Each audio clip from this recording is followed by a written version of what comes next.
Pronto. Então vamos lá, gente. Deixa eu só compartilhar a minha tela hoje com vocês. A gente vai falar novamente sobre dinheiro, sobre prosperidade, sobre esses aspectos mais para a gente olhar para essa área, tá? E eu quero trazer, só para a gente poder introduzir esse assunto aqui hoje, é um aspecto importante que é a pirâmide de Maslow. Não sei se alguém já conhece, mas é uma pirâmide que elenca as nossas necessidades, né? Porque quando a gente fala de dinheiro, de profissão, existe muita projeção nessa área, existe muita expectativa muitas vezes nessa área, e a gente esquece até de pensar a longo prazo, de pensar que essa caminhada, essa jornada, às vezes, ela é longa, né? A gente fica se comparando com outras pessoas muitas vezes, a gente quer que a recompensa venha antes da gente fazer esse plantio, a gente esquece que tem um tempo para isso, né? A gente coloca necessidades que não estão nessa escala hierárquica de importância antes mesmo da gente nos prover o básico. Então, falando isso, quando a gente fala de dinheiro, gente, dinheiro é assunto de adulto, tá? E quando a pessoa, emocionalmente falando, ela ainda está da vida dentro de uma posição infantil, tá?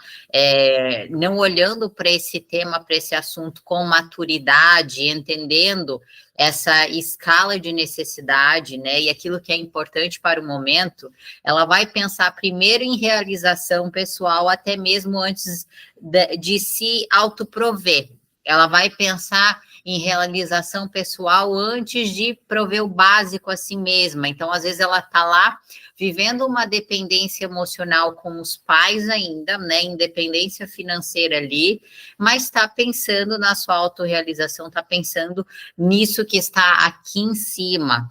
Então, a gente tem que entender que dinheiro, né? E muitas pessoas associam dinheiro ao desejo de ter independência financeira e esquece que essa palavra independência pressupõe autonomia, certo? E a autonomia começa nessa escala. Primeiro, eu preciso ter uma autonomia fisiológica, ou seja, primeiro eu supro o básico, primeiro eu consigo me manter, primeiro eu supro a minha segurança, né? Eu tenho, querendo ou não, esse colchão, vamos dizer assim, financeiro que falo, né?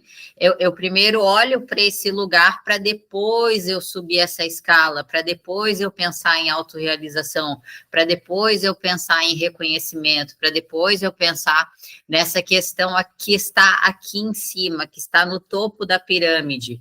Então, existem muitas pessoas que elas querem pular essa etapa, e aí elas ficam presas e emaranhadas no quesito dinheiro. Por quê? Quando a gente fala de dinheiro, principalmente desse tema, né, gente, a gente está falando de questões emocionais também, né? Dinheiro está ligado a questões emocionais.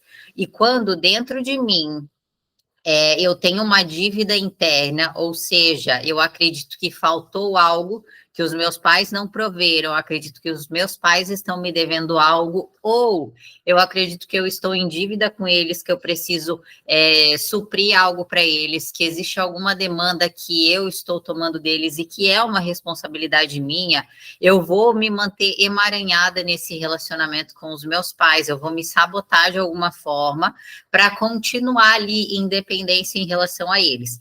E nesse aspecto, gente, quando a gente se mantém aqui sem prover o básico, pelo menos, porque o resto é escada de crescimento, o resto é expansão, o resto é você se colocar em ambientes e com pessoas que te gerem cada vez mais oportunidades, mas primeiro tem que ter esse básico suprido, tá? E de preferência que esse básico seja suprido através da minha própria autonomia, porque senão eu estou sempre em dívida com alguém.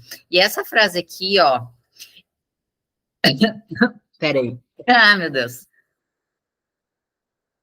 Essa frase aqui, ó, de que não existe almoço grátis, é preciso que vocês entendam muito profundamente essa frase aqui. Porque quando você aceita algo, entre aspas, de graça de alguém, E eu estou falando esse de graça, inclusive, por exemplo, você estar morando ainda com os teus pais, você estar dependendo deles de alguma forma, você estar utilizando o cartão do seu sogro e da sua sogra, porque vocês, casal, não fizeram ainda isso por vocês, enfim, não olharam para essas questões. Quando você aceita receber algo de alguém, você está dando um aval para que essa pessoa continue de alguma forma interferindo na sua vida, escolhendo o que ela quer ou tendo mais espaço, né? E quando a gente fala de construir autonomia, a gente tem que entender que isso pede uma despedida da nossa família de origem, principalmente, porque uma pessoa não consegue crescer, se tornar adulta e responsável, se ela ainda continua dependendo dos pais em algum aspecto, tá? Dependendo da aprovação, dependendo da opinião, dependendo do aval, dependendo do recurso, dependendo do dinheiro, essa pessoa não se tornou adulta ainda, certo? E a gente só se torna adulto quando a gente queima essa ponte, certo? Como assim queima essa ponte? Quando a gente entende, bom, eu tenho vários caminhos para poder seguir aqui. Eu tenho várias escolhas a fazer. E eu quero fazer uma escolha aqui que talvez não seja a escolha que os meus pais fariam, talvez seja completamente diferente do que eles estão pensando. Tudo bem. A partir do momento que eu faço essa escolha com autonomia, né, e alguma coisa dá errado, vamos supor, nesse percurso ali. Ah, eu vi que eu não gostei muito desse curso, eu vi que eu não gostei muito dessa profissão, enfim, alguma coisa dá errado.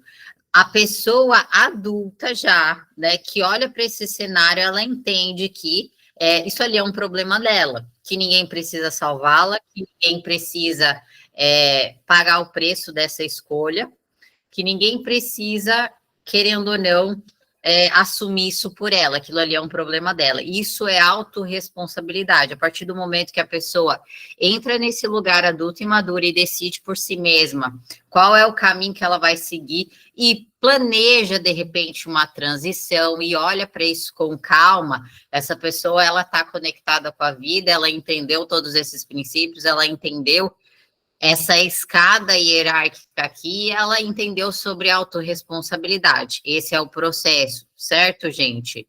Então, nesse sentido, a pessoa que continua morando com os pais, dependendo de alguma forma, ela está sabotando o próprio sucesso, né? Porque toda escolha custa alguma coisa.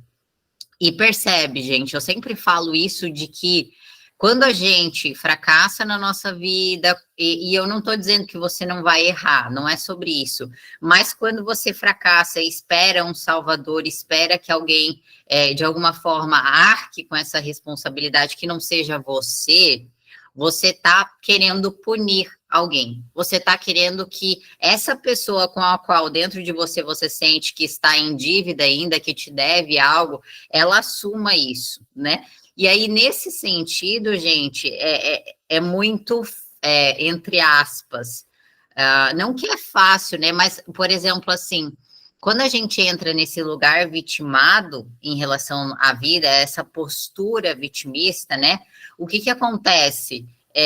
Eu vou transferir a culpa para algum lugar que não é eu, porque eu sou uma vítima da circunstância, porque eu não sabia, porque eu não dou conta, porque eu não sou capaz, porque isso aconteceu comigo, porque é sempre eu. Essa pessoa, o que acontece com ela? Ela está querendo manter a inocência dela, então ela não assumiu a bronca, né? Ela não olha para aquilo de uma forma madura, ela quer ficar na inocência e está transferindo, empurrando isso para algum lugar. Só que, na verdade, gente, no fundo, quando a gente entra nesse processo de autossabotagem, quem a gente está verdadeiramente punindo somos nós mesmos, certo? Então, mesmo que você erre, vamos supor, porque não existem erros, tá? O Bert diz que um erro, nesse momento, ele está a serviço de algum outro acerto, que esse erro ele vai estar a serviço de algo, que esse erro, entre aspas, ele vai estar a serviço de algum aprendizado, que isso não vai ser jogado fora. Então, quando a gente, de alguma forma, tropeça na vida, vamos dizer assim, escolheu um caminho, viu que não era bem aquilo e quer fazer uma transição, quer mudar a rota. O que acontece? Quando a gente entra nesse lugar sem autorresponsabilidade, né? Sem bancar essa escolha, acreditando, transferindo essa escolha para terceiros, né? Ah, se não der certo, você me salva, tá? Porque a culpa é sua. Essa é a mensagem subliminar. A pessoa, ela tá perdendo a oportunidade de crescer. Então, esse, entre aspas, erro, ele tá a serviço do seu crescimento também. Só falta você abraçar isso, certo? Só falta você se autorresponsabilizar. Então, gente, a partir do momento que eu entro nesse processo de autorresponsabilidade, eu rompo com essa simbiose com os meus pais e com a minha família, e eu sigo para a vida para trocar com as pessoas. Então, o que acontece? Até se a gente for analisar a lei da hierarquia, a lei da hierarquia não, a lei do equilíbrio. A lei do equilíbrio, na sistêmica, ela funciona diferente para pais e filhos do que para relações entre iguais. Então, por exemplo, assim, a lei do equilíbrio para pais e filhos que estão numa posição hierárquica diferente, ou seja, meus pais vieram antes, eles são maiores do que eu, eles já eram adultos quando eu cheguei.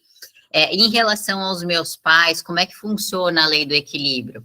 Eu só consigo equilibrar tudo que eu recebi dos meus pais quando eu passo isso para frente. Ou seja, dos meus pais eu tomo e recebo, eu viro para a minha vida e eu vou transbordar isso para frente. Através do meu serviço, eu vou trocar o que eu tenho, o que eu sou, o que eu aprendi, os meus recursos com as outras pessoas e eu vou transbordar isso para os meus filhos. Aquilo que eu recebi dos meus pais, eu passo para os meus filhos, eu passo adiante.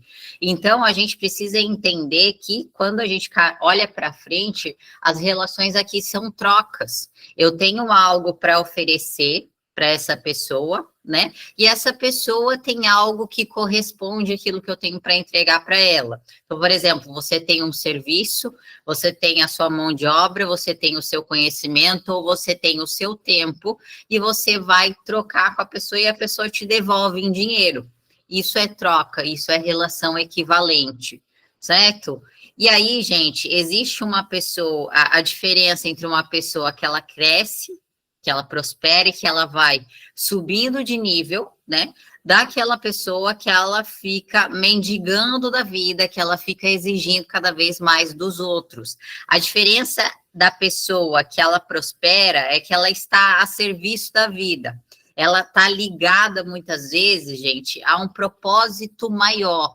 E é muito importante a gente desmistificar essa ideia de propósito, porque muitas pessoas acreditam que propósito é algo místico, que tem que vir embrulhado num presente, que alguém vai jogar isso no teu colo. Não. Na verdade, propósito, gente, é uma intenção, né? Se você for pesquisar no dicionário a palavra propósito, ela vai significar intenção, tá? Aquilo que se visa alcançar, um objetivo, uma finalidade, um intuito. Então, qual que é o teu intuito com esse trabalho? Qual que é a tua intenção, sabe? Qual que é o teu objetivo com esse serviço que você presta? Então, por exemplo, que o meu intuito é transformar a vida das pessoas e fazerem elas construírem uma realidade diferente na vida delas. O meu intuito é promover, sei lá, promover saúde para as pessoas através do meu conhecimento como nutricionista. O meu intuito é promover não sei o quê, não sei o quê. Você dá um significado nobre para aquele serviço que você presta. Esse é o propósito, existe uma intenção maior, existe um objetivo de ajudar pessoas nesse sentido, né? Porque quando a gente fala de dinheiro, o Bert tem uma frase muito incisiva que ele fala que a pessoa que visa só o dinheiro, ela já perdeu antes de começar, porque ela perdeu todo o propósito daquele serviço. Ela não está mais olhando para o cliente, ela não está mais olhando para a pessoa a quem ela está a serviço, ela está olhando só para o dinheiro. e ela se perdeu nesse meio. Então, uma pessoa que ela está ligada a esse propósito de ajudar, né, de contribuir, ela tem uma outra força na vida dela, e muitas vezes ela acredita no produto dela, aquele produto, aquele serviço é algo que ela mesma vivenciou, é algo que fala sobre ela, é algo que ela vivenciou na prática, fala sobre a vida dela, assim, sabe? É algo vivo. A gente precisa entender que passar a vida para frente é você passar a vida de fato, né? É você entender que a vida está viva de alguma forma. Então, gente, só para vocês entenderem um exemplo prático aqui, é muito diferente, vamos supor, vamos imaginar que você fez uma faculdade de nutrição. Vou pegar esse exemplo. Você fez uma faculdade de nutrição, você aprendeu tudo na teoria. É muito bonito, faz muito sentido. Oh, nossa, é verdade. Só que o problema, gente, é que teoria não resolve a vida, sabe? Porque é a prática que vai te trazer conhecimento real. Porque uma pessoa, seja de qualquer nicho, psicólogo, nutricionista, personal trainer, seja o que for, a pessoa que ela sabe a teoria, mas ela não aplica, ela sabe que para ela emagrecer, ela precisa comer menos e gastar mais, mas ela não faz aquilo, isso não é uma pessoa que tomou a vida de fato, sabe? Que olha para a sua profissão e entende que ela é a pessoa transformada. Aquilo não fala mais sobre ela, sabe? É uma questão desconexa, ela não implementou aquilo. E a gente precisa entender que a gente só se torna bom de fato em algo, né? Quando a gente mergulha de cabeça, quando aquilo fala sobre a gente, quando aquilo também transformou a nossa vida. Então, existe uma outra força naquele serviço, tá? E as pessoas sentem, querendo ou não. E quando a gente fala, gente, dessa questão de você estar a serviço da vida, isso funciona para qualquer nicho, sabe? Para qualquer produto, para qualquer lugar. Então, vamos imaginar o seguinte, vamos imaginar que existe aquela pessoa que olha para o trabalho e entende, olha, eu vou fazer uma rendinha extra, sabe? Eu vou fazer uma renda extra. E ela, muitas vezes, não vê um propósito maior naquilo, não confia muito naquele produto, só acha, bom, quero fazer o meu dinheirinho aqui. É uma pessoa que vai vender bombom. Então, ela não acredita, ela sabe que aquilo ali vai vender, porque as pessoas gostam de chocolate, mas ela não tem um propósito maior naquilo. O que acontece? Essa pessoa, ela vai ter o dinheiro para renda extra, que é o objetivo que ela está colocando naquele lugar, porque não existe vida transbordando ali. Agora, é muito diferente da pessoa, por exemplo, que gosta daquilo, que ama cozinhar, que faz os bombons, que acredita que o seu bombom é um diferencial, né? A Cacau Show, gente, estou falando de bombom, veio a Cacau Show na minha cabeça. A Cacau Show nasceu assim, e olha o que ela é hoje. Todo mundo, né? Pelo menos aqui no Brasil, todo mundo conhece. E eles têm um sabor diferenciado, eles têm uma história. E é uma categoria, vamos dizer, um nicho assim, de uma pessoa que acreditou naquele produto e que quis espalhar isso para as pessoas. É muito diferente da postura de alguém que está ali, sabe, só vou fazer o meu dinheirinho. Então, é um outro tipo de intenção, é um outro tipo de propósito, é um outro tipo de força, certo? E quando a gente fala dessa questão de propósito, de você conseguir transbordar e espalhar a tua mensagem, espalhar o teu produto, a gente não pode ter medo de fazer isso. A gente não pode ter medo de plantar, porque muitas de vocês aqui me conhecem porque provavelmente me viram na internet falando de algo que talvez tenha conectado com vocês, e eu nunca tive medo de transbordar, sabe? Tudo que eu falo tá ali, não tenho que esconder nada. Nessa questão do bombom, por exemplo, a pessoa que quer posicionar a marca dela, que quer tornar essa marca conhecida, que quer transbordar isso, ela vai levar esse bombom para vários eventos, para vários tipos de pessoas experimentarem, ela vai dar isso, né? É uma pessoa que não precisa nem vender, muitas vezes ela tá ali, ó, experimenta meu bombom, ela vai achar um contato, alguém que chame ela para fazer um evento, e nananã, porque as coisas vão acontecendo. Quando a gente fala de servir a vida através do nosso trabalho, a gente tem que entender que a gente está plantando isso para a vida mesmo, para Deus. Eu não estou direcionando para uma pessoa, né? Eu não chego lá nas pessoas que me seguem e mando um direct para cada uma delas. Olha, acho que você devia fazer constelação, acho que isso, que aquilo, acho que esse aqui é o seu problema. Não, eu estou ali trazendo um insight, uma ideia, respondendo uma pergunta, trazendo uma situação, as pessoas se identificam, quem se identificar, ela vai me procurar. Por quê? Porque eu estou transbordando, não é sobre as pessoas, é sobre um servir que eu transbordo e isso automaticamente retorna para mim. Por quê? É plantio e colheita. Certo, gente? Então, gente, até tem uma frase que eu ouvi esses dias num evento que dizia assim: quem é você quando ninguém está vendo? Então, é nos mínimos detalhes que você coloca o teu capricho, que você coloca a tua intenção, como se você estivesse fazendo isso para uma força maior, para Deus mesmo, sabe? Não é para inglês ver, né? Não, é para Deus, né? Porque Ele está, de alguma forma, vendo o teu servir, vendo o teu transbordar, e isso vai retornar. Isso é uma lei da vida, tá, gente? E a gente precisa prestar atenção naquilo que a gente está plantando. E eu estou falando de algo externo, de algo que é trabalho, porque o tema é esse. Mas isso também pode ser representado através dos nossos diálogos internos, que isso é o mais importante. Quando a gente fala de identidade, sabe? Quando a gente fala de identidade construída, né? Quem você acredita que você a gente tem muitos diálogos dentro de nós, muitas vozes dentro da gente, dizendo que a gente não é capaz, dizendo que a gente não é suficiente, dizendo que você não sabe fazer isso direito, dizendo, enfim, dizendo uma infinidade de coisas que talvez você tenha ouvido em algum momento, que você aceitou essa sugestão como verdade e agora ninguém precisa dizer para você isso, porque é você que está dizendo isso, porque é você que fica reforçando isso dentro de você.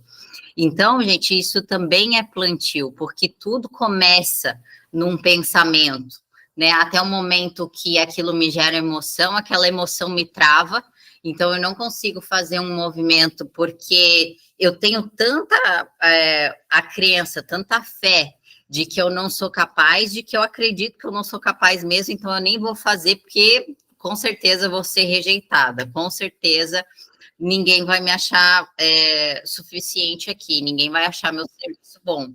Então, isso também é sobre plantio. Esses dizeres, né, esse diálogo interno que a gente preserva em relação a nós mesmas, isso vai, querendo ou não, ser transcrito, né? Transcrito não, vai ser traduzido na realidade, isso vai ser manifesto. Tá? E eu vou trazer mais aspectos importantes aqui de exercício para vocês trabalharem esses pontos aqui também, tá bom? Deixa eu só. Então, vamos lá. Então, como eu falei aqui já, o dinheiro não é um fim, ele é apenas um meio, né? E quem escolhe uma profissão apenas pelo dinheiro tem pouco a contribuir. Não estou dizendo que dinheiro não é importante, só que o dinheiro, ele é um meio, tá? Ele não pode ser uma finalidade, porque quando ele se torna uma finalidade, a gente atropela, inclusive, os nossos valores para poder chegar naquele fim.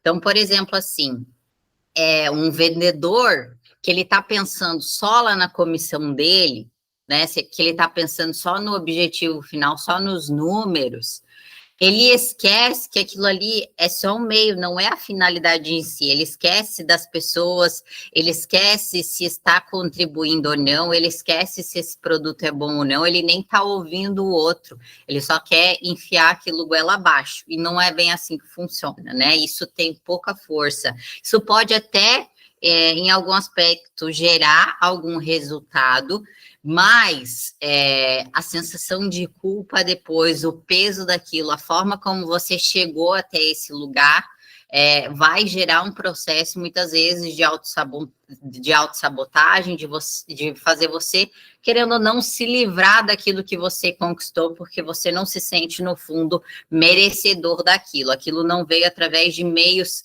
saudáveis, vamos dizer assim, tá? E quando a gente fala de prosperidade agora, tá? Porque a prosperidade, ela é mais ampla do que o dinheiro. O dinheiro, ele é a materialização da vida, mas a prosperidade, ela é algo um pouco maior, ela pode se manifestar em outras áreas, tá? E quando a gente fala de prosperidade, para a prosperidade chegar e permanecer na nossa vida, é necessário um movimento. Então, quando você fala que a prosperidade não veio até você, né? Você já está num lugar errado. Por quê? Porque é você que precisa ir até ela, certo? É você que precisa sair desse lugar que você está, desse lugar estreito. Então, a gente tem que imaginar que você está aqui e que cabe pouco em você, que não existe espaço para essa prosperidade chegar e vir. É muito estreito. Então, você precisa ampliar, abrir oportunidades, conhecimento, pessoas. Então, gente, não menospreze o poder da conexão, o poder do movimento, o poder de você sair do lugar, sabe? De você sair do teu casulo, sabe? De você conhecer outras pessoas, de você se conectar, vocês não sabem quanto que isso abre portas. E, querendo ou não, quando a gente fala de crescimento, de sair desse lugar estreito que você se encontra hoje para deixar a prosperidade, de alguma forma, caber na sua vida, né? A gente tem que entender que o crescimento, ele custa, e muitas vezes ele dói. Tá? O crescimento, ele está muitas vezes diretamente associado à dor. Por quê? Porque é desconfortável, porque pede mudanças, porque pede que eu me movimente, porque pede que eu saia da minha zona de conforto. E eu vou dar um exemplo meu aqui para vocês, só para vocês entenderem isso na prática, né?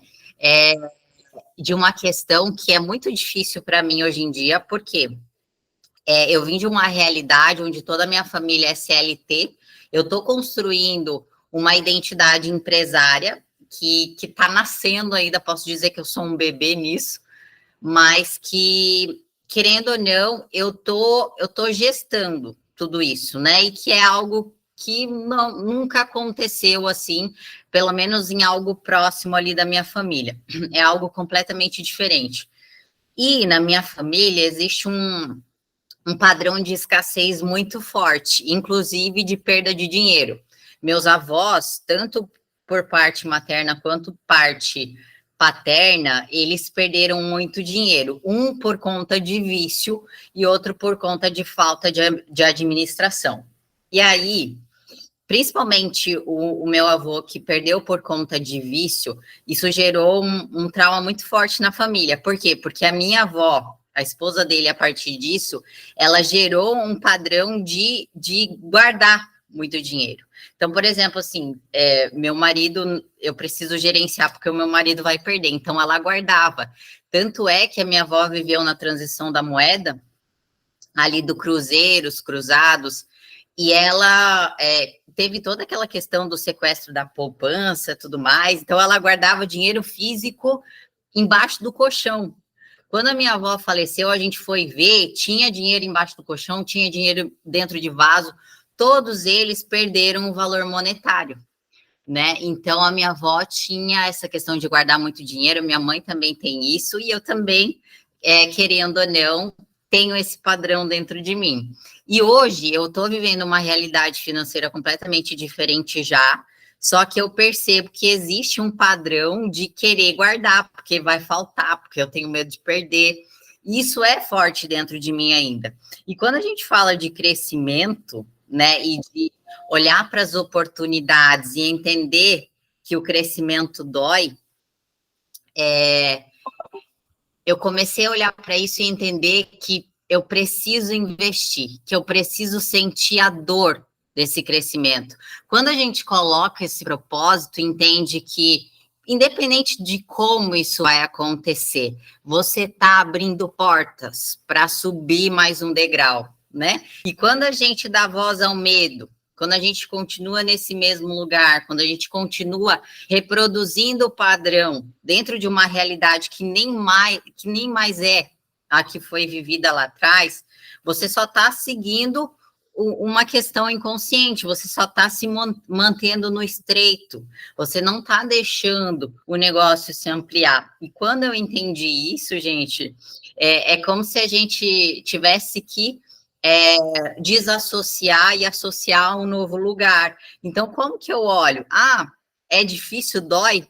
Então é aqui que eu tenho que seguir, porque é aquilo que vai me abrir portas. E é claro que não de uma forma irresponsável, né? É claro que não, nada disso, mas qualquer coisa que seja um pouquinho a mais do que eu estou acostumado, já dói. Eu falo, é esse o caminho, né? Então, só um exemplo, é claro que esse é um exemplo da minha realidade, mas às vezes a dor para alguém que está vivendo, por exemplo, num padrão de dívidas ou num padrão de que não sobra dinheiro, qual que é a dor dessa pessoa? A dor dessa pessoa vai ser aprender a descer um pouco mais o patamar dos gastos, ou seja, preservar um pouco mais pela organização, pesquisar melhor os preços, né, olhar melhor para esses hábitos, ou até gerar outras fontes de recurso, né, pensar em outras possibilidades, isso vai ser a dor para a pessoa. Então, eu quis trazer esse exemplo aqui para vocês,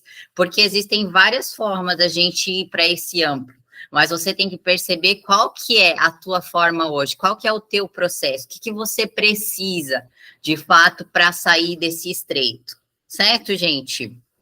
Então, o que eu quero que vocês entendam aqui? O que você não está vivendo hoje ainda, em termos de prosperidade, é porque não cabe isso em você. Lembra que eu falei lá atrás que uma pessoa que ela ganha na loteria, sem, de certa maneira, ter construído aquilo, você ter caminhado por aquele processo, uma pessoa que não tem mindset para sustentar aquela porção de prosperidade, o dinheiro não fica com essa pessoa, porque não cabe aquilo dentro dela, porque não tem espaço, ela vai achar um jeito de se livrar, certo? E quando a gente fala de prosperidade, por isso que eu dei esse exemplo aqui meu, e eu falei, isso não vale para todo mundo, né? A prosperidade para você pode ser outra coisa, mas a prosperidade que você quer viver na sua vida, ela significa algo novo. Ela significa um lugar, né, que você ainda não liberou acesso. Ela significa um passo que você ainda não deu. É algo que não existe ainda. A prosperidade não é mais do mesmo. Se ela fosse mais do mesmo, ela já tinha chegado, certo? Então, o que você quer é uma nova medida de vida. E você precisa abrir espaço para esse algo novo. Então, é importante que entender que se você está no estreito hoje e a prosperidade é esse amplo na sua vida, você precisa caminhar em direção a ela e não ela em direção a você. O movimento é o contrário do que a gente muitas vezes acredita, né? Não, você não tem que esperar nada, o movimento é você que faz, certo? Então, gente, deixa eu ver aqui. Voltando nessa questão, todo movimento custa, certo? Então, quando eu falei que crescimento dói, até eu ouvi isso num evento também, a gente tem que ser como se fosse o taradinho da dor, assim, sabe? Vai doer, ai, que legal, esse aqui tá doendo, tá desconfortável, então é esse o caminho, é esse o lugar aqui, certo? Peraí, gente, que tem gente querendo participar da chamada e eu não... Ah, tá aqui, ó. Oi. Ok? Então, ninguém tem resultados diferentes fazendo tudo sempre igual, ok? Então, pensa aí o que você precisa implementar de novo, o que você vem resistindo na sua vida, o quanto que você está fechada para esse novo, certo? E é aí que você começa, que você precisa começar a abrir portas, tá bom? Agora, uma questão muito importante sobre o sucesso, gente, é que o segredo, muitas vezes, para o sucesso é aquilo que a gente foge, é o fracasso. Então, trilhar o caminho, como eu falei para vocês aqui, trilhar o caminho das pedras, saber aquilo na prática, ter o conhecimento vivencial mesmo, a experiência é muito diferente de você ter um canudo, de você ter uma teoria, de você ter visto aquilo num livro sem aplicar. Então, trilhar aquele caminho é muito diferente de ficar só no planejamento, certo? E esse processo de fracassar, esse processo de errar muitas vezes, né? Ele vai dar maturidade e flexibilidade para você poder manejar o sucesso, para você poder dirigir esse sucesso. Por quê? Porque esse fracasso vai te preparar. Esse fracasso, ele está a serviço do teu sucesso. Esse fracasso, na verdade, ele é como se fosse um bônus aí para você criar essa resistência mesmo, sabe? Porque a grande questão que as pessoas acreditam é que quem já chegou lá no topo do que quer que seja, essa pessoa, ela chegou fácil, você só olha o palco, né? Você não vê que a pessoa, ela passou por vários momentos de fracasso, de rejeição, que ela teve que suportar muito tapa na cara, muita crítica, muita condição ali, né, que foi calejando, na verdade, a pessoa e que foi ensinando, principalmente, para ela. Porque na medida com que a gente erra um pouquinho ali no caminho, né, a gente sai um pouquinho da rota, a gente também entende o que funciona e o que não funciona. Se eu não me engano, acho que é Thomas Edison, né, aquele que fez a lâmpada, ele fracassou 100 vezes até chegar no protótipo. Então, ele não acertou de primeira, e às vezes a gente tem essa fantasia na nossa mente, né, de que a vida é um caminho linear e não funciona bem assim. Então, só tem sucesso quem tem coragem de fracassar e de continuar no jogo. De olhar para aquela situação, nossa, isso aqui, ó, doeu, sabe? A gente tem que entender que na nossa vida a gente vai passar por dores, por situações de desconforto, por questões que a gente vai precisar elaborar. Por isso que eu digo que a constelação é um presente, porque tudo que a gente faz aqui no grupo, gente, enquanto falas que eu trago para vocês de resolução mesmo, de movimento, para movimentar aquele campo, para a gente poder trazer uma nova harmonia, isso precisa e deve ser aplicado na vida cotidiana. Não é só no campo que a gente olha para as coisas. Tem alguma questão no teu relacionamento? Tem alguma questão no teu trabalho? Vamos sentar e vamos conversar sobre isso. Eu vou expressar o que eu estou sentindo, eu vou comunicar qual é a minha necessidade, vamos conversar sobre isso. Então, é de uma forma madura, entendendo que a vida é esses altos e baixos, e a gente vai precisar encarar e lidar com essas situações, certo? Então, tem uma coisa que dificulta muito as pessoas chegarem nesse lugar que elas desejam, é que elas não suportam começar pequeno. Então, por exemplo, assim, elas querem ser fluente no inglês, elas querem dominar a língua, mas elas não querem começar não sabendo nada. Elas não querem começar falando um pouquinho errado, elas não querem passar vergonha. Não funciona desse jeito, gente.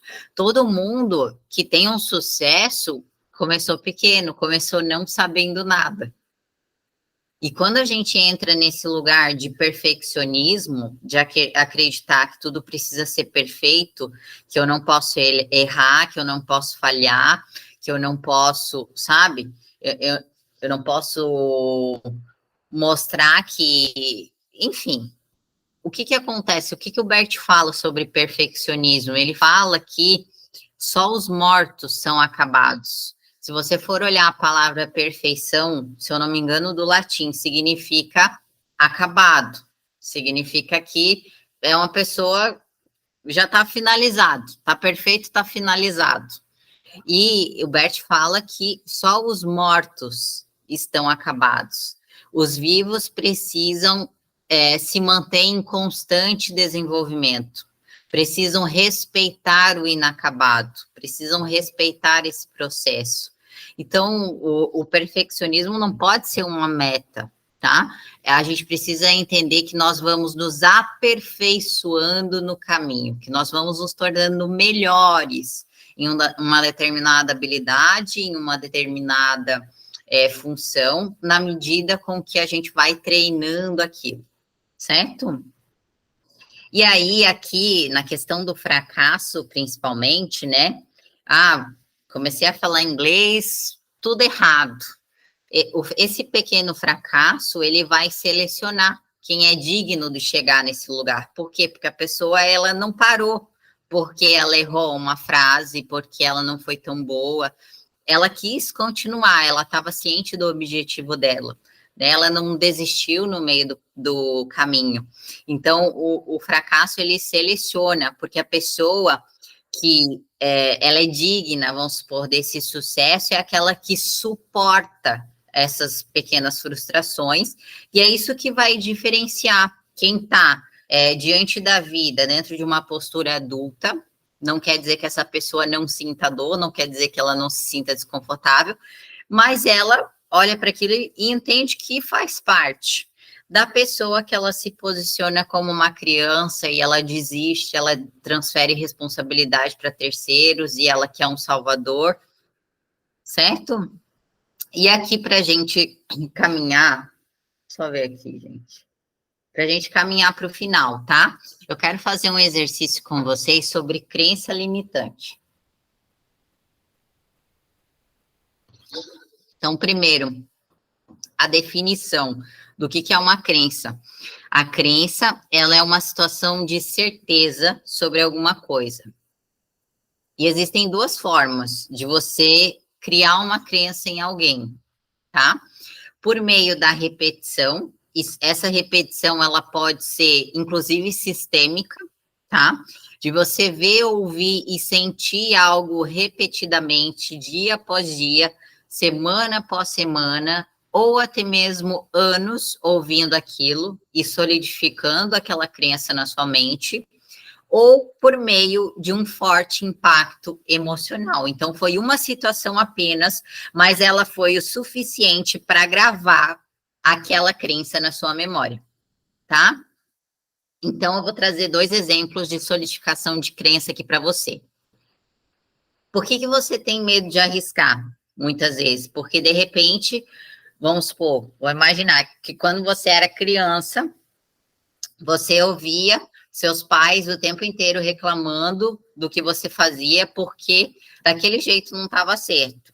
Então, você tem medo de arriscar, porque do seu jeito não é o certo, porque do seu jeito é o errado, né? Na escola, isso foi sendo reforçado. Na escola, toda vez que você fazia alguma coisa errada, você era punido, você era rechaçado, você recebeu uma nota baixa, né? E aquilo tudo foi reforçando uma crença de identidade e capacidade em você, certo? E aí, gente, a tendência da nossa mente sempre vai ser essa, tá? Na maior parte das vezes, se a gente não tiver consciente disso, a gente vai seguir para esse lugar. A tendência da nossa mente é fugir da dor e ir em busca do prazer.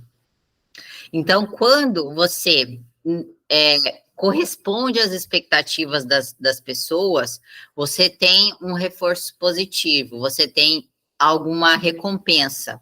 Agora, quando você segue essas regras veladas, né, você pode sentir dor. A sua mente, ela não quer sentir dor. Então, você segue por o mesmo caminho sempre, evitando essa situação, não fazendo algo diferente, não tendo nenhuma atitude nova, não arriscando em nada. Por quê? Porque você não quer sentir dor.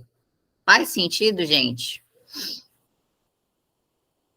Eu vou fazer um exercício agora de crenças aqui com vocês. Vou pedir para vocês, para quem não tiver caderno para pegar, vai ser bem importante. Nesse exercício, aqui eu tenho alguns exemplos, tá? Vocês não precisam seguir esse aqui, só que eu vou trazer só para clarear a mente de vocês. Eu vou pedir para vocês pensarem aí na família de vocês, em tudo que vocês ouviram sobre dinheiro, e escrever pelo menos 10 crenças sobre o dinheiro, só para vocês tomarem consciência da forma como a sua família vê o dinheiro, o que você ouviu, né? Então, tem vários exemplos aqui, por exemplo, dinheiro é a raiz de todo mal, dinheiro é sujo ou imoral, dinheiro só pode ser obtido por meio de trabalho árduo e sacrifício pessoal, e tem uma série de exemplos aqui. Por que eu trago isso aqui para vocês, gente? Porque muitas vezes você diz que tem o desejo de ter mais dinheiro, tem o desejo de prosperar financeiramente, mas dentro de você a informação é contraditória. Dentro de você, a crença que está aí é que o dinheiro é a raiz de todo mal. E a gente precisa ser coerente com a nossa verdade. E se essa é a verdade que predomina em você, consequentemente, você vai afastar o dinheiro. Percebe, gente? Então, vou dar uns minutinhos aqui para vocês escreverem pelo menos 10 crenças, para vocês fazerem essa autoanálise, tá bom?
Então, só para a gente continuar aqui, por que é importante, primeiro, a gente tomar consciência, né? Olhar para o nosso sistema, entender quais foram as sugestões, os reforços, principalmente nesse tema, tá? Vocês podem fazer para qualquer área, a gente está falando sobre isso hoje, por isso que eu trouxe essas questões aqui. mas o que é isso? Isso aqui é linguística, tá?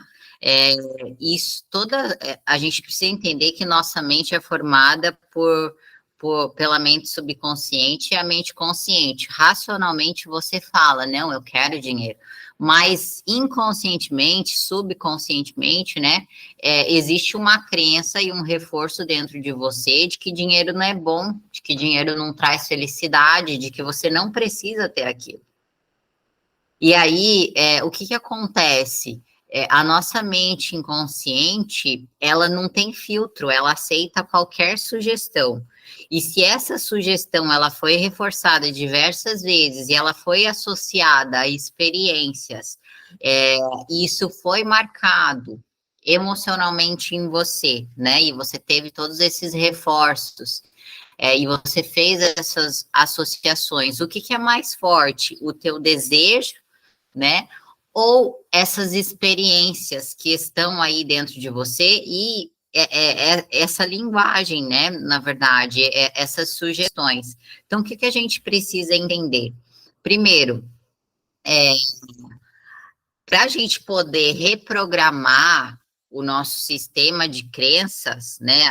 As nossas crenças, a gente precisa entender que a gente só vai fazer isso, só vai reprogramar uma crença promovendo novas experiências, novos eventos, novas situações que vão fazendo com que você tenha uma nova visão, uma visão diferente sobre aquele mesmo fato, tá? Então, muitas vezes, a gente quer mudar uma experiência negativa que a gente teve em relação a essa área, ao dinheiro, ou em relação a algum relacionamento, mas a gente se fecha para aquele lugar.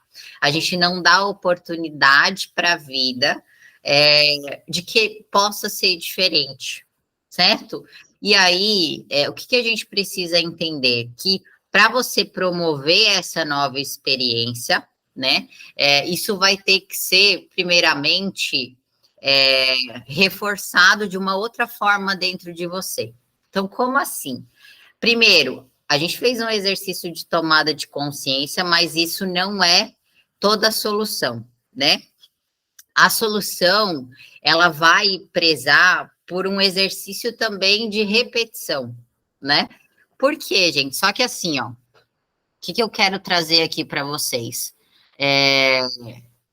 Primeiro, aonde está o teu foco? Então, começa por aí, tá? São dois pilares principais aqui. Aonde que está teu foco? Se a gente for olhar para a nossa mente, funcionamento da nossa mente, a nossa mente ela tem uma tendência de focar muito mais naquilo que é negativo do que naquilo que é positivo. Por quê?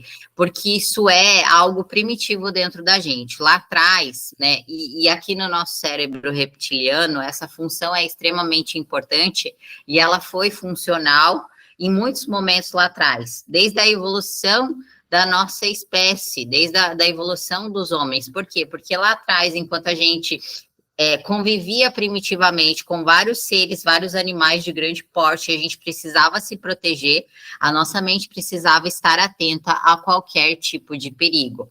É por isso que é muito mais fácil você desviar para aquele lugar negativo, né, e fixar essa experiência dentro de você e esquecer completamente de tudo aquilo que foi bom. E esquecer completamente de tudo aquilo que você tem de bom na sua vida.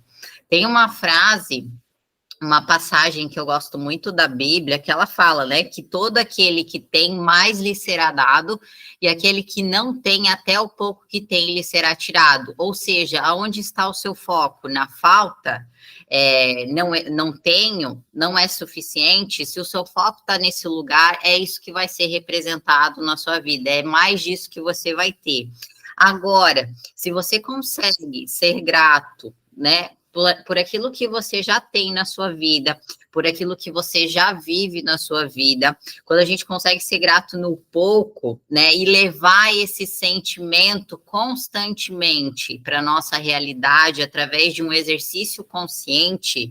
Por quê? Porque a gente só vai, por exemplo, a oração ela precisa ser a oração não, a gratidão, ela precisa ser como se fosse uma oração. Só que quando a gente vai olhar para a forma como a gente trata a oração na nossa vida, é só quando a gente está com um problema. Quando a gente está com um problemão na nossa frente, a gente vai pedir ajuda para esse lugar, mas a gente não trata a oração como uma conexão constante com esse lugar onde eu coloco a minha fé até mesmo naquilo que eu ainda não posso ver. Eu coloco a minha fé naquilo que ainda nem existe. Por que eu estou falando de gratidão primeiramente aqui? Eu nem ia trazer esse assunto, mas eu acho extremamente importante introduzir, porque, por exemplo, gente, dando um exemplo de novo meu aqui, tudo que eu estou vivendo hoje na minha vida não foi construído do dia para a noite. Eu lembro, quando eu trabalhava no shopping ainda, de vendedora de sapato, e eu estava numa busca ferrenha de mudar a minha vida, né, vivendo ali aquela realidade ainda, mas já praticando um exercício consciente de gratidão.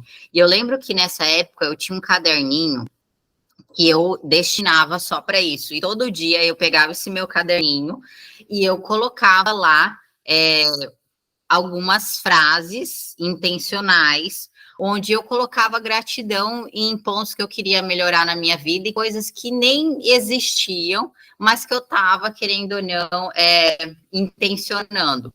Só que, percebe, gente, eu estava fazendo o quê? Um exercício de autossugestão. Tá? A gente precisa entender que você não reprograma crenças que você tem dentro de você se você não faz reforços de outra forma, se você não coloca outras crenças dentro de você. E isso precisa ser um exercício de repetição. A nossa mente aprende por repetição, né? A não ser que você dá um choque emocional ali, você fica maravilhosamente bem do dia para a noite, o que é muito difícil, só com algumas técnicas, tá? Mas para além disso, é como se você estivesse construindo uma outra identidade, uma outra vida. E era isso que eu fazia lá atrás. E aí, o que acontece, gente? Percebe, eu estava trabalhando no shopping, eu era vendedora de sapato, e eu colocava lá no meu caderninho. Muito obrigada, Deus, pelo meu trabalho, porque eu ajudo muitas pessoas, nananã, eu sou muito reconhecida. Eu colocava isso lá. Perceba, gente, eu trabalhava no shopping. O que era essas muitas pessoas? Na minha cabeça, aquilo estava concreto, porque muitas pessoas é um número que ele não é palpável, e a minha mente aceitava aquela sugestão. Só que desde lá eu intencionava essa frase, porque eu sabia que quanto mais pessoas eu atingisse e ajudasse, mas a minha conta também ia se expandir. Por quê? Porque é proporcional. Quanto mais pessoas você atinge, mais isso retorna para você. Então, eu colocava essa sugestão, que ela não é algo que a minha mente ia barrar, porque não é uma mentira, só que eu estava intencionando e dando uma direção para aquele lugar. Só que eu não estava vivendo aquele muitas pessoas ainda. Só que muitas pessoas podia ser 3, 4 num dia, ou 30 no mês, tá tudo certo, né? Para mim, estava funcionando. Só que quando eu olho para trás, gente, eu penso que se eu não tivesse feito aquilo, implementado isso dentro do meu coração e reforçado isso para minha mente, talvez eu não estaria vivendo o que eu vivo hoje. Então, não subestimem o poder de você intencionar e de você fazer um exercício consciente de colocar essas sugestões. Você precisa construir uma nova identidade para ter resultados diferentes. E eu tô falando isso porque, na verdade, gente, o que acontece? Eu esqueci o que eu ia falar. Peraí, deixa eu lembrar. Deixa eu ver aqui. Ah, tá. Deixa eu ver aqui.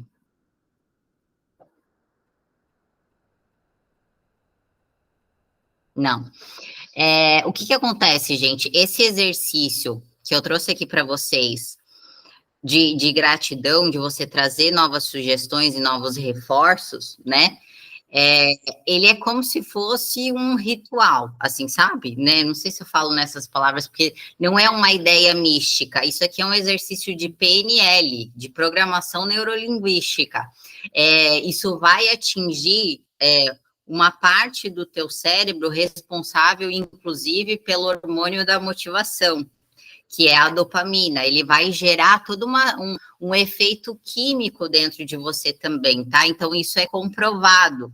Só que muitas vezes a gente tem preguiça da mudança, preguiça de dar esse passo. A gente pensa assim, ah, que bacana, olha, isso faz sentido, né? E não implementa. Então, o que eu quero trazer aqui para vocês é que coloque isso na sua vida, tá? Coloque de uma forma, não precisa ser necessariamente através da escrita. Às vezes, você vai se conectar de uma forma diferente, só para vocês, só para eu trazer um outro exemplo aqui. Eu estava participando de um evento na semana passada, e isso me fez relembrar também esses processos na minha vida. Nesse evento, eu não sei se vocês vão conhecer o Marcos Rossi. Ele nasceu sem os braços e sem as pernas, assim, sabe? Ele nasceu sem braço, sem perna. E, e ele era diferente das pessoas, das crianças normais, assim, ele era diferente. E aí ele estava no processo da adolescência dele, e querendo, com a sexualidade aflorada, querendo ter uma namorada e tudo mais, e aí ele foi dar em cima da menina, a menina rejeitou ele ficou mal, e aí ele disse que naquele dia o pai dele fez um exercício com ele, que ele nunca mais esqueceu e que ele leva até hoje. Ah, eu lembrei o que eu ia falar. Ah, meu Deus. Deixa eu anotar para não esquecer. Lembrei que eu ia falar. Agora que eu trouxe o exercício do Marcos Rossi, eu lembrei. Mas vou continuar só para vocês entenderem aonde eu quero chegar. Nesse exercício que o pai dele passou, primeiro ele falou assim, ó, vem cá, deixa eu conversar com você. Levou ele, pediu para ele pegar um caderno, uma caneta e anotar e fazer 5 afirmações, sabe? 5 afirmações de como ele gostaria de se ver, para construir uma identidade. Por exemplo, assim, eu sou próspero, eu sou isso, eu sou aquilo. Afirmações nesse sentido. Beleza. Aí ele pegou essas afirmações, eram 5, se eu não me engano, e pediu para ele falar na frente do espelho. Aí ele foi, eu sou isso, eu sou aquilo, sem energia, sem vontade, sem intenção. O que acontece? Quando a gente faz uma afirmação por fazer, isso não vai funcionar. Então, o pai dele falou, não, coloca intenção, coloca energia. Ele começou a fazer e reforçar aquilo para ele. Beleza, esse é um exemplo importante, gente, e a gente deve fazer afirmações nesse sentido, tá? Só que a gente tem que tomar muito cuidado se a tua mente, de fato, ela aceita aquela sugestão. Por quê? Porque se você fala algo e no fundo você sente que aquilo é uma mentira, isso pode dar errado. Por quê, gente? Porque isso vai barrar no superego. Tem pessoas que têm um superego muito rígido, que o que é o superego? É aquele crivo moral que a gente tem. Então, por exemplo, assim, isso tá pegando no meu ponto de honestidade, eu tô mentindo para mim, isso aqui não é uma verdade. Quando você começa a fazer essas afirmações, e elas são muito incisivas, né? Não é tão geral como talvez a que eu sugeri para mim lá atrás. Você pode esbarrar nesse lugar até de gerar um ciclo de culpa. Então, se eu afirmo que eu sou próspera, mas eu não me sinto próspera, eu não me conecto com essa fala, com essa frase, o que vai acontecer? Como eu não atingi esse lugar, eu vou me sentir culpado, eu vou querer me punir de alguma forma e eu vou entrar num ciclo negativo que não deveria acontecer. Certo, gente? Então, esse exercício que eu trago aqui para vocês, de vocês, querendo ou não, fazerem esse exercício de gratidão, de afirmações, é de vocês entrarem no espaço e num lugar de acharem falas que conectem com você, sabe? Para que vocês reprogramem esse diálogo interno, querendo ou não, mas algo que não barre no teu superego, algo que não seja uma mentira e que possa te levar a algo potencial, ok? Deu para entender isso?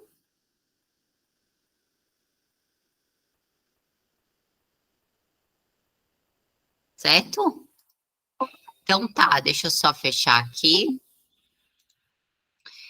Faz sentido, gente? Vocês têm alguma pergunta sobre isso, sobre o exercício sugerido?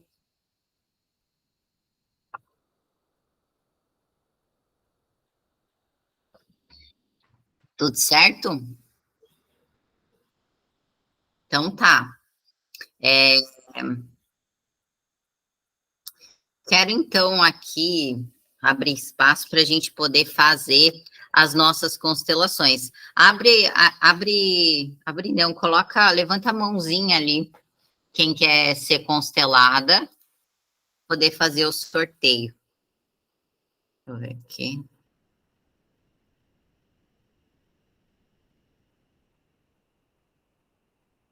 Tá.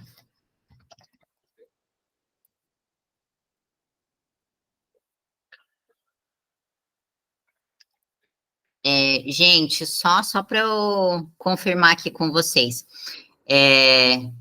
Emily, Lilian, Carla e Ana Carolina. Alguma de vocês já foi constelada aqui?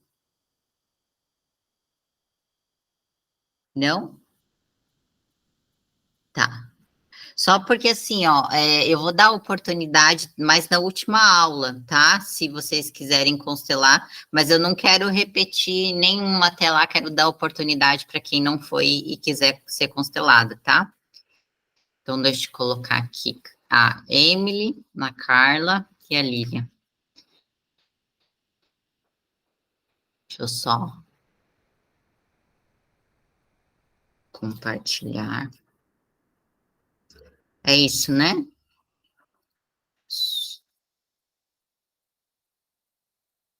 Emily. Opa! Deixa eu só interromper aqui. Isso, vamos lá, então. Deixa eu ir para um lugar mais silencioso. Tá.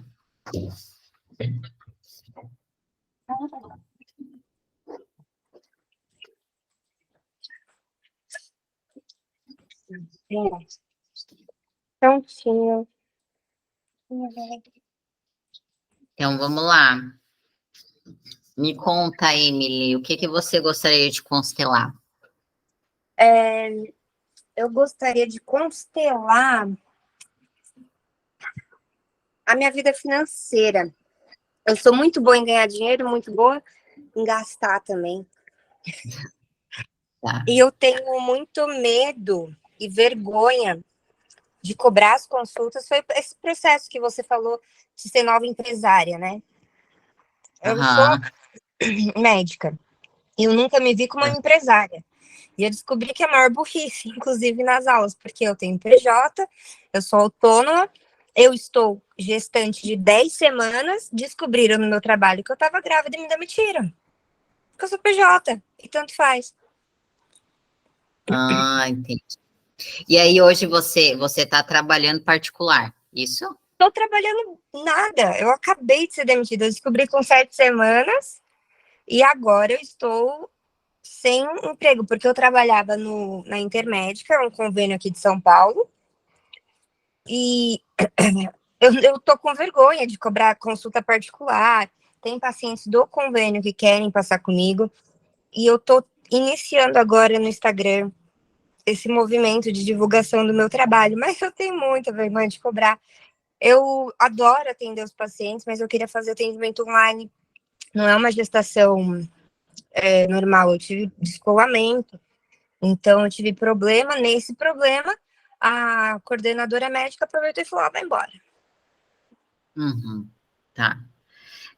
Faz tempo que você foi demitida? Quanto tempo?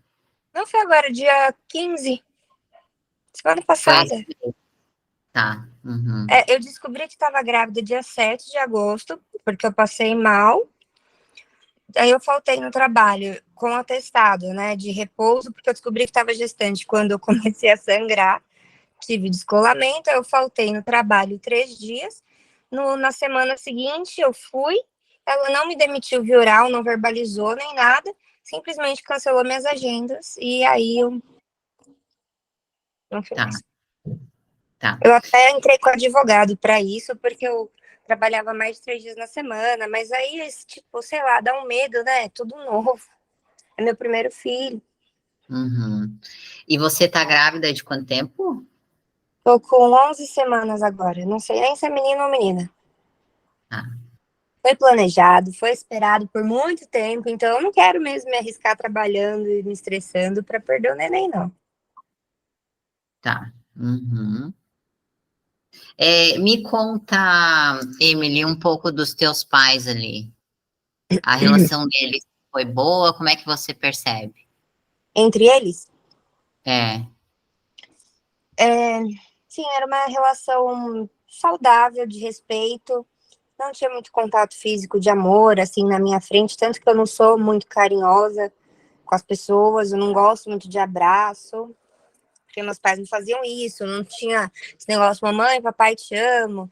Ah, minha mãe não falava pro meu pai que amava ele, nem ele para ela, nunca ouvi. Uma vez ou outra, por escrito, por carta. Meu pai, ele faleceu, né? Em 2020 ele faleceu. Ele tinha 86 anos quando ele morreu e minha mãe, ela tinha 56. Ela é 30 anos mais nova que ele. Então, essa Uhum. diferença de idade aí, a gente sempre teve muito respeito por ele, né?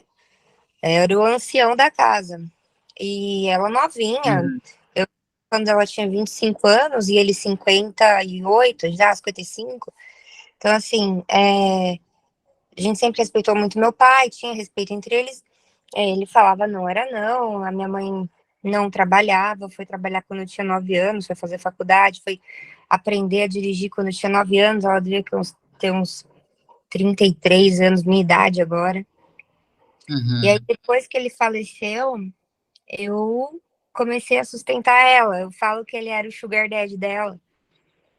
E aí Uhum. eu entrei nessa porra desse papel de ser sugar daddy dela e já tava ficando louca. Aí eu comecei a assistir seus vídeos e aprender que eu não podia. Aí eu fiquei, meu, é abandono de incapaz, porque agora ela tá com 60 anos. Mas não é, na verdade, abandono, né? Ela vai fazer 60. Ela gasta muito dinheiro, ela gastou muito meu dinheiro, ela me cobra muito, todo o estudo, toda a medicina, todas as aulas, todas as academias, todas as roupas. Ela cobrou cada centavo meu e ainda cobra. Eu chamo ela de agiota. Uhum. E meu pai encobria sempre essas dívidas. Ele sempre encobria, sempre dava um carro novo para ela por ano. E você tem mais irmãos ou é só você? Eu sou filha do segundo casamento. O primeiro casamento, tenho 3 irmãos, que inclusive são mais velhos que minha mãe. Então, nós nunca tivemos contato. O meu irmão mais velho Aham. tem. A minha irmã mais velha tem 61 anos. O meu outro irmão tem a idade da minha mãe, 59 para 60. E o meu irmão mais novo tem 56 anos. E eles nunca falaram com a gente, nunca aceitaram. Quando eu era recém-nascida, meu irmão mais novo entrou em casa, escondido, e tentou me sufocar no travesseiro. Ele devia ter ali seus 18 anos, 19 anos, era um menino. E eu fiquei Uhum. sabendo dessa história, porque minha mãe saiu do quarto, viu ele, estava me sufocando ali no bercinho, e aí ela saiu gritando, meu pai chegou do almoço, viu, e aí expulsou ele de casa. Aí foram, assim, 30 anos sem contato com eles. Meu pai faleceu, todo mundo veio em cima da herança, pediram a herança com ele vivo. Uns 2 meses antes dele falecer, meu irmão já estava com o pedido de herança e falou que minha mãe era dilapidadora de bens, mas eles ficaram casados 35 anos no papel. E ela Uhum. não quis se separar dele, não quis colocar ele em casa de asilo, nada. Eu cuidava de dia, eu cuidava no hospital, ela cuidou em casa, não aceitava enfermeiro, foi puxado. E meus irmãos agora tá tudo travado, entendeu? Tá travado o inventário. A minha mãe tá passando necessidade, eu tento ajudar ela, mas eu tô me sufocando. Agora que eu fiquei desempregada, eu tipo, falei, ferrou, não sei o Uhum. que eu vou fazer. E eu sou noiva, moro com meu noivo, ele tem uma filhinha de 5 anos, a gente se dá bem. Teve umas brigas aí, mas conseguimos conversar, resolver. E a gente tá super feliz com a gestação, mas administrar essas coisas Eu desempregado, eu ajudava, né, a pagar as contas, ajudava. E o dinheiro de médico acaba muito rápido, né? A dívida nossa é tão grande quanto a gente ganha. Uhum, tá. Então vamos lá. Emily, eu vou pedir para você escolher alguém aqui para representar você. Ah, para me representar? Isso. Hum, a Lilia. Lilian, você aceita representar a Emily? Aceito. Ok.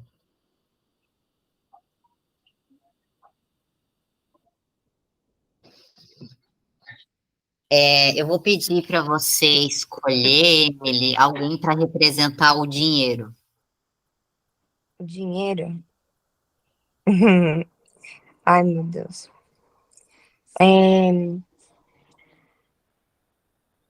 A Patrícia Sato. Patrícia, você aceita representar o dinheiro? Tá.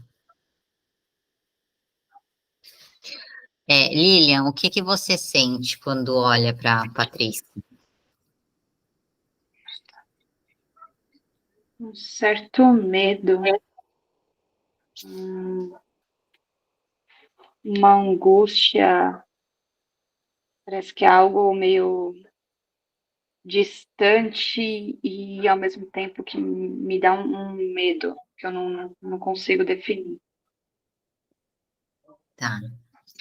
Patrícia, o que você sente quando olha para Lilian?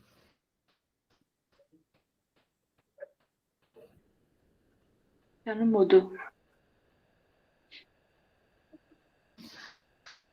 A gente não está te ouvindo, isso. Não estava obedecendo aqui, desculpa. Então, não sinto nada. De vez em quando, sinto até uma repulsa, assim, sabe? Uma vontade de ficar longe. Fica longe, né? Tá. Escolhe alguém para representar a sua mãe.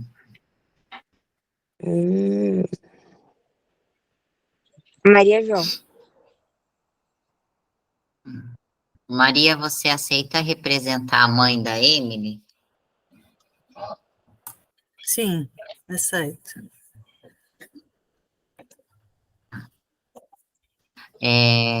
Lilian, o que você sente quando olha para Maria?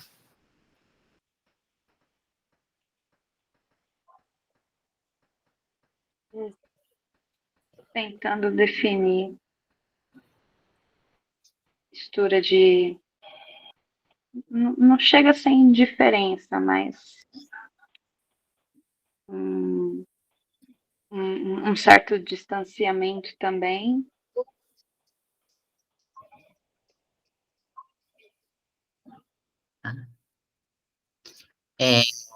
E você, Maria, o que você sente em relação a Lilian? Eu sinto carinho, mas quando eu me liguei à mãe, há muita ansiedade. Não sei explicar. Tá. Uhum. Patrícia, o que você sente quando olha para Maria? Maria entrou, eu me arrepiei inteira aqui.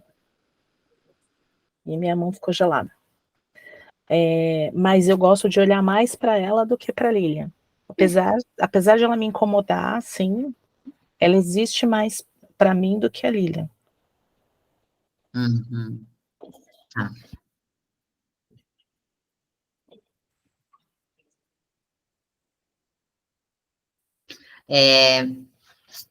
Emily, escolhe alguém para representar o teu pai.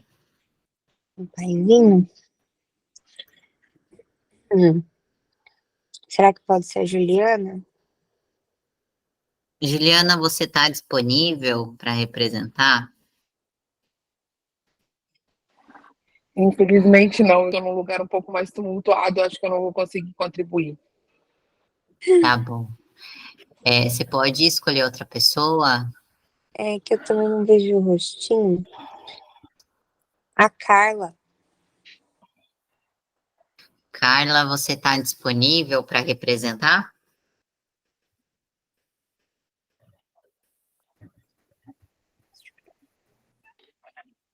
Sim.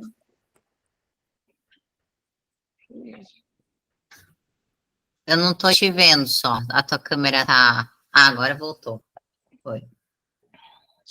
Carla, você aceita representar o pai da Emily? Sim. Ok. Lilian, o que você sente quando olha para Carla? Uma mistura de carinho,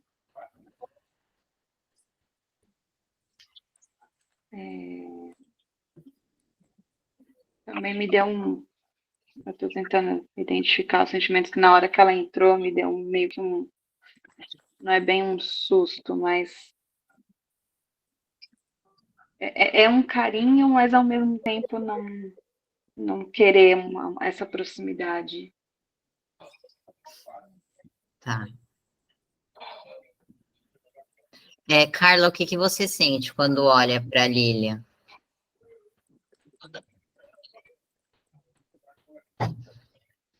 Eu sinto um pouco de distância. Eu não me sinto tão próximo. Uhum. Tá. E o que você sente quando olha para Maria?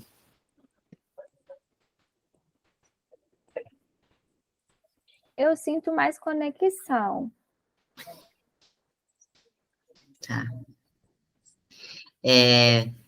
Maria, o que você sente quando olha para Carla? Quando a Carla entrou, eu senti segurança. A minha ansiedade acalmou. Tá. Patrícia, o que você sente quando olha para Carla?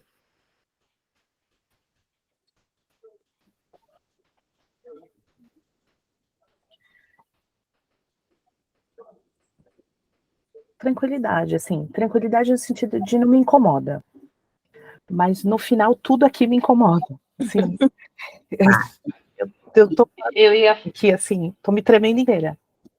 eu ia Tá. falar isso, que com todo mundo junto eu tô me sentindo super desconfortável, o coração tá meio apertado. Tá. Com quem que você se sente mais conectada, Patrícia? Quem te atrai mais, assim? Por me incomodar menos a Carla. Tá. Eu vou pedir, Emily, para você escolher alguém para representar essa primeira mulher do teu pai. Sim.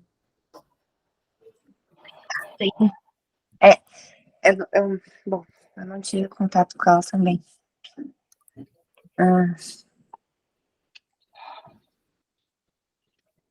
Será que a Ana Carolina pode ser? Ana, você aceita representar a primeira mulher do pai da Emily? Dona Isa. Ok, Feito. ok. Patrícia, o que você sente quando olha para Ana? Oi, desculpa, Tainá, não escutei. O que você sente quando olha para Ana?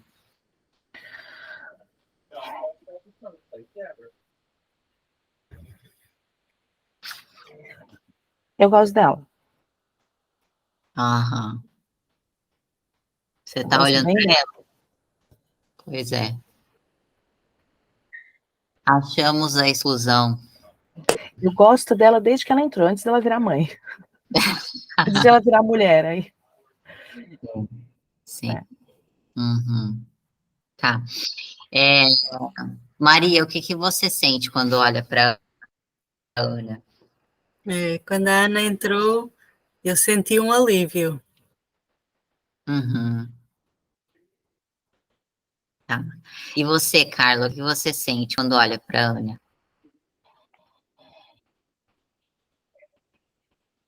Você tá com o microfone desligado. eu sinto como se eu tivesse que, de alguma forma, amparar, assim. É como se eu olhasse e fosse uma pessoa que como se eu não pudesse dar as costas, né? É uma pessoa que eu tenho um respeito, assim, uma pessoa também que eu olho e vejo uma caminhada assim com algum sofrimento. Uhum. Tá. Vou pedir para você, Carla, olhar para Ana e dizer para ela assim: eu sinto muito. Eu sinto muito.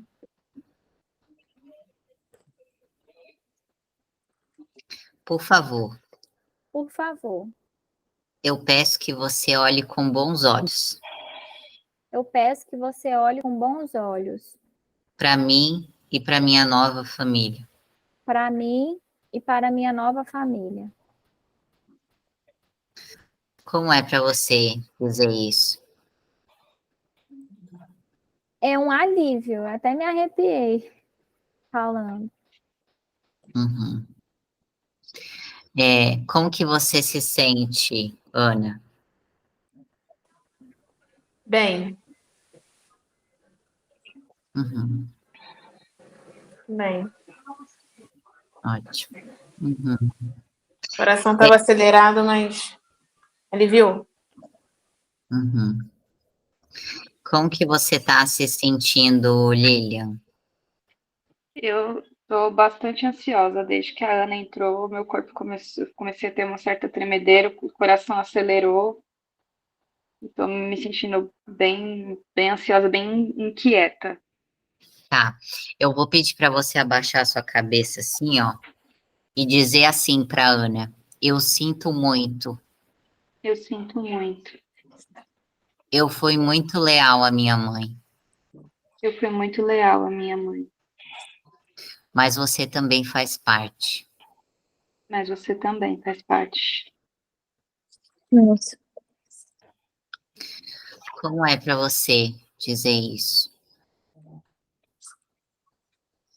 A tremedeira tá diminuindo, tá dando um certo alívio, como se tivesse tirado um nó da garganta. Uhum. Como que você se sente agora quando olha para Patrícia? Um pouco mais leve. Tá. O medo eu não sinto mais. Ainda sinto que existe uma distância, mas o medo é como se não estivesse mais aqui. Tá. Patrícia, como que você se sente quando olha para Lilian? Agora ela existe para mim. Agora eu consigo olhar para ela. Ela é a que me chama mais atenção agora. Uhum. Uhum. Eu posso deixar ela mais forte ainda. Eu vou pedir, Emily, para você escolher alguém, só uma pessoa, para representar os seus irmãos também. Ai, tá me dando uma coisa aqui dentro.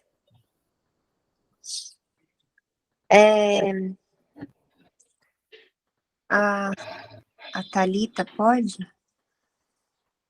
Thalita, você está disponível?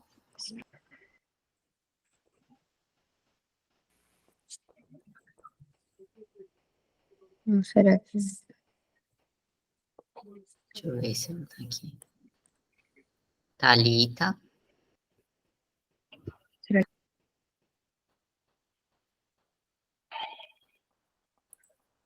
Se não, pode chamar. Ela não tá. Ah, ela Pode deu chamar a positiva, Thalita. Ela deu? Então. Mas Eu é que não ela estou tá vendo. sem som. Não, a gente...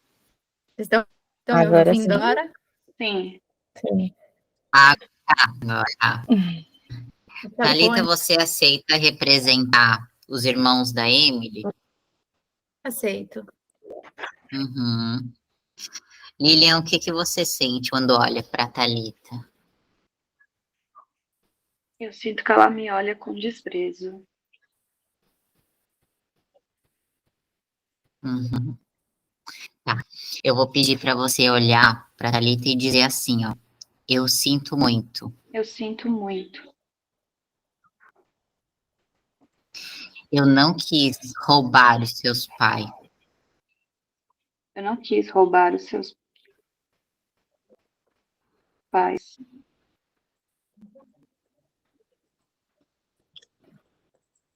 Como é para você dizer isso?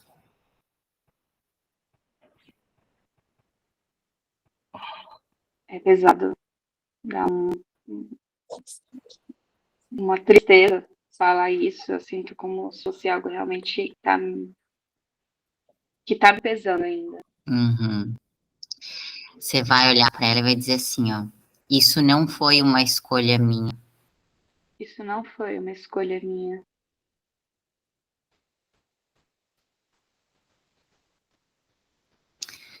Por isso eu peço que você me olhe com bons olhos.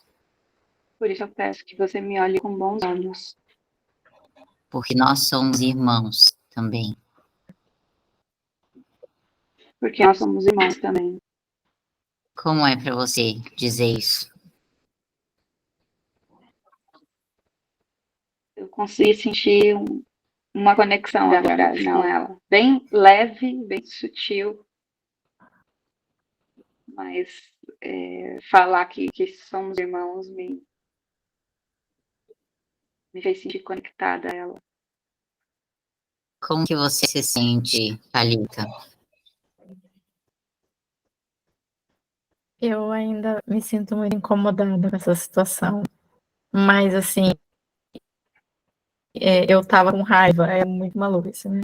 Eu fiquei com raiva. Mas depois, assim, eu não tô com raiva agora, mas é uma situação, é como se fosse uma coisa que incomoda dentro de mim.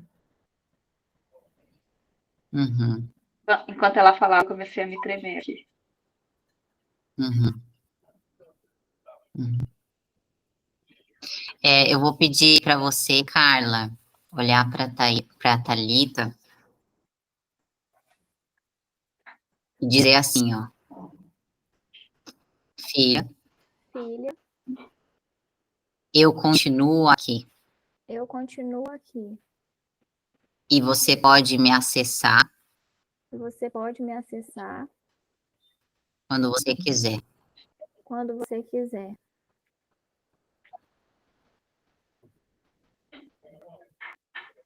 Como é para você dizer isso? Dá uma sensação de criar uma conexão, de poder estar quebrando algo. Não sei explicar. Uhum. Como que você se sente, Thalita? Olha, eu me sinto melhor, mas eu ainda tenho um peso. Tá. Eu vou pedir para você abaixar sua cabeça também e falar assim para mim, eu sinto muito. Eu sinto muito. Eu fui muito fiel à minha mãe. Eu fui muito fiel à minha mãe. E eu só estava querendo defender ela.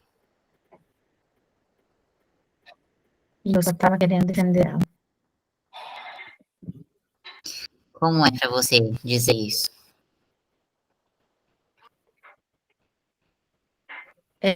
É como se o peso saísse. Com certeza.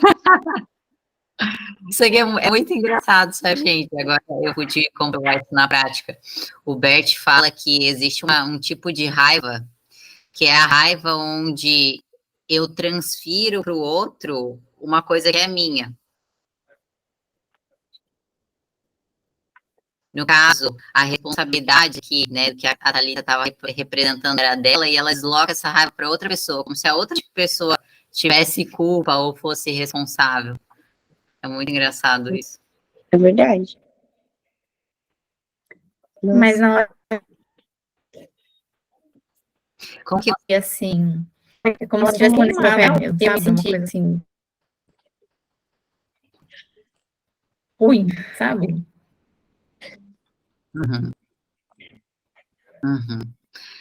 Como que você se sentiu ouvindo isso, Lilian? Nossa, muito mais leve. Muito mais leve.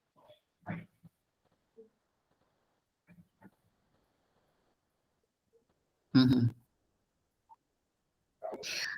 Patrícia, como que você está se sentindo? Então, quando a Lilian pediu desculpas para a Thalita, aqui veio um negócio assim, como se eu não pudesse mais olhar para ninguém, como se ainda tivesse muito peso, assim. Quando a Thalita falou de volta, melhorou, né? Então, eu tava sentindo a cabeça muito pesada, muita dor de cabeça. Então, agora melhorou. A sensação que eu tenho é que sim, há um caminho, e o caminho tá acontecendo, assim, mas ainda tem muita coisa para... Ainda tem um peso, sabe? Assim, sinto que ainda não é tranquilo, ainda sinto que eu ainda não tenho um lugar calmo, assim, ainda tô bambeando, né? Então, Uhum. Tá. mas depois que elas se falaram, que elas trocaram, isso melhorou aqui. E quando a Thalita entrou, minha mão esquentou, né? Então, Uhum. mas ainda tem um Uhum. peso grande aqui no pescoço, assim. Tá. Eu vou pedir para a Lilian olhar para a Thalita e para a Ana e abaixar a cabeça também, assim, e dizer para elas: vocês também fazem parte. Vocês também fazem parte. E eu reconheço o lugar de cada um de vocês. E eu reconheço o lugar de cada um de vocês.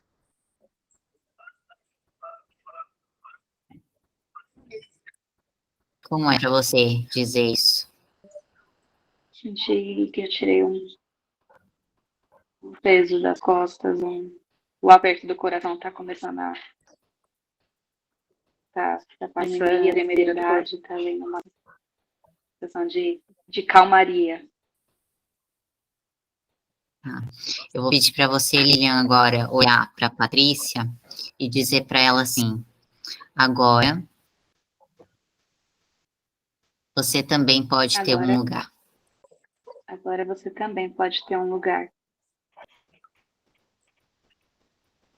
Como é para você dizer isso? Foi muito sincero e eu senti uma proximidade, como se eu conseguisse acessar ela, como se eu conseguisse ir, como se eu estivesse caminhando em direção a ela. Uhum. Como que você se sente, Patrícia? Me sinto melhor. Deixa eu dar uma aquecidinha aqui, me sinto mais colocada, assim, né? Uhum. Agora alguém te vê, né? Como se eu estivesse procurando o tempo inteiro um apoio. Tipo, eu fiquei parecendo uma bolinha de ping-pong aqui, eu só ficava olhando para todo mundo, agora não, né? Então, quando a Thalita apareceu, eu comecei a olhar para ela de novo, mas agora que a Guilherme falou, eu volto a olhar para ela. Eu vou pedir para vocês respirarem fundo, sair do papel. Quero fazer algumas colocações importantes aqui, até de premissas que o Bert mesmo traz para a gente, que é muito interessante a gente ver isso na prática, porque a Emily, ela trouxe uma situação de que ela ganha muito dinheiro, mas o dinheiro não fica, né? E o Bert tem uma fala exata, que ele fala que com a mãe o dinheiro vem, com o pai ele fica. A gente percebeu que a situação era com o pai aqui. Na verdade, da família anterior do pai, existia uma história não vista, sabe? Uma história não integrada. E isso tudo faz parte. E querendo ou não, só para você entender, Lilian, quando a gente fala de pertencimento, né, e da história que o teu pai viveu antes de estar com a sua mãe, por que é tão importante a gente olhar para esse lugar? Porque quando isso não está resolvido, quando existe esse sentimento de, sei lá, eu tirei o lugar de alguém ali, porque às vezes pode acontecer de haver uma culpa inconsciente, sabe? Um sentimento de não merecimento, eu não mereço a vida, eu sei lá, minha vida veio porque uma família acabou. Então, tudo isso fica pairando no inconsciente e querendo ou não, o dinheiro aqui representado, ele se conectava com esse lugar. Então, é para isso que a gente precisa de espaço, certo? Eu já falei mesmo, muitas vezes eu não pedi para nascer. Vocês estão brigando por quê? Eu não pedi para nascer. A gente fala isso, mas a gente pediu sim, tá? Tem tanta coisa aí por trás que a gente nem sabe. Pedimos, não fizemos tá- contrato, tudo, mas era quando eu era criancinha que eu falava isso. A revolta era muito grande. Sim, sim. Mas é isso. Então, Vocês o têm- problema era assim, lá na pessoa excluída, que foi a ex-esposa do meu pai. a família como um todo, né? Na Os verdade, irmãos. ali. A família como um todo. E que faz parte da história do teu pai, né? Se a gente for olhar lá para trás. Mas tudo isso está interligado. O teu sentimento, muitas vezes, de não merecimento, talvez, assim, sabe? De fazer de se livrar do dinheiro, de não sentir que ele pode ficar. Tudo isso tem uma relação com esse lugar que não estava incluído no sistema. Uhum. E como não errar de novo? Com outro, por exemplo, um casal divorciado. É verdade, porque meu noivo é divorciado, tem uma filha de 4 anos, vai que eu levo todos esses problemas para a vida da menina. Vai morrer. Gente, nada é por acaso, né? Não é à toa que você, querendo ou não, de alguma forma se conectou com a história da sua mãe, né? Porque a tua mãe também vivenciou isso. Tô O fazendo mais exatamente importante. a mesma besteira. Eu sempre falei que não ia casar com gente divorciada com filho, porque eu vi o sofrimento. E é o que eu fiz. Porque, então, assim, existe uma lealdade inconsciente, agora você está tomando consciência, mas não quer dizer que você vai rasgar a sua história e colocar no lixo, não é sobre isso, né? É de você entender, bom, essa parceira anterior, essa família anterior pertence, ele tem um passado, sabe? E o fato é que eles precisam ser reconhecidos no teu coração. Aqui a gente olhou lá para trás. Tá? A gente olhou lá para trás para a família do teu pai, mas a família do teu companheiro também precisa desse lugar. Porque o que acontece muitas vezes nesses casos, por exemplo, né, dele ter mais passado, querendo ou não, ele tem mais passado do que você, tá? Ele tem uma bagagem maior.